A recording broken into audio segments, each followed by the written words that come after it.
Hi, I'm John Ford, editor of Caravan World, and I thought it was about time we looked at how my 200 LandCruiser has fared over the last 18 months.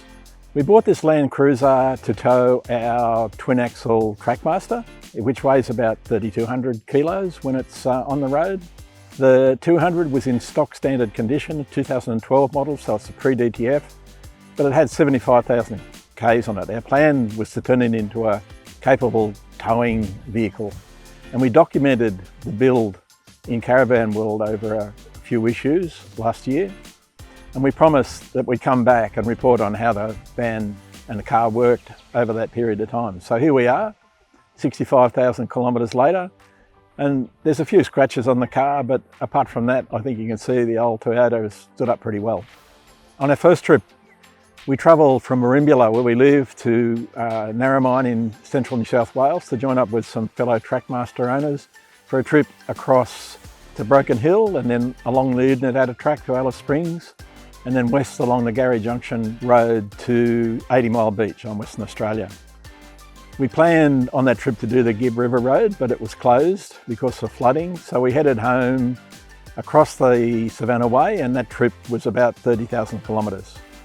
Then in May this year, Heather and I went through Mount Isa in Queensland along the Barkly Highway, the Buchanan Highway, and then to Kununurra, and then along the Gibb River Road, including a sidetrack to Columbaroo, which was pretty rough, down to Derby and Broome for a week, and then we hit Exmouth and the Ningaloo coast and followed the dirt road down to Coral Bay before heading back across the Nullarbor to Byron Bay and finally home a couple of weeks ago. Some of that travelling was pretty rough, especially with a relatively big van. The only problem we had with the 200 was a flat battery, which we sorted out pretty easily, and luckily we had a Projecta jump starter, which saved the day. I'll take you through the modifications we fitted, and then we'll have some separate videos to look at some of the main features in more detail.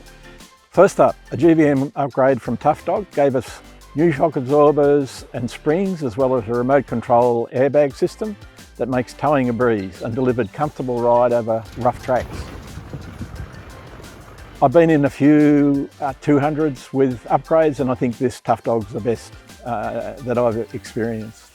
It made us legal and it made us safer. I think most 200s with any number of accessories fitted, they're going to really struggle to be legal with your GVM. To go with the GVM upgrade, we fitted a set of Monster Ammo wheels rated to 1,500 kilograms and a set of Yokohama A tyres, which show over 60,000 Ks now on the reset, and they look like they're going to last for another 20,000 Ks, which I think is pretty good. We fitted a set of Bendix four-wheel drive disc brakes and pads. What I've found with these brakes is that they work really well. They improved the braking distance by close to 30%. To go with our bigger payload, Berrima diesel added torque and horsepower with an ECU remap and an instant response from their plug-and-go throttle controller.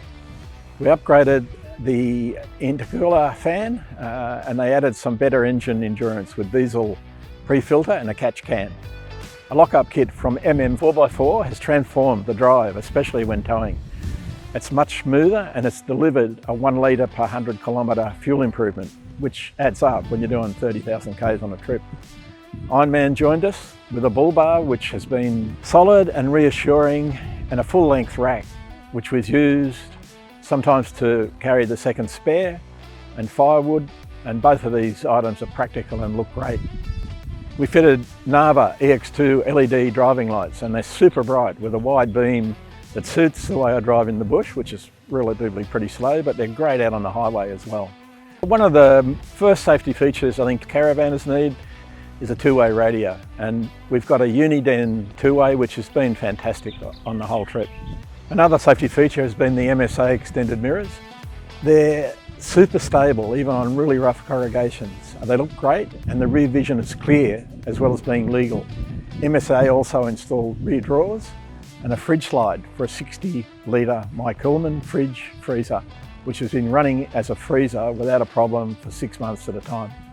A 100 amp REDARC lithium battery runs the freezer and charges from the car when driving or from a 200 watt Projecta solar panel when we're camped. The battery also runs a 2000 watt inverter which can operate a coffee machine, an air fryer and Starlink when we head off without the van into the bush. Inside the car on the dash we've got a new head unit from Aerpro with a huge screen that hooks up to my Android phone and Heather's Apple phone, which means we can play music and use maps, but it also hooks up to a HEMA module to give us a big screen for off-road maps.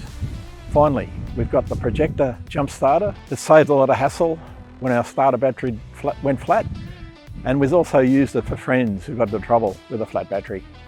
I've got to say, there's not one thing that we've fitted that hasn't worked the way it should, and I think we've given the rig, the car and the van a pretty good tow test, virtually twice around the country on some pretty rough road.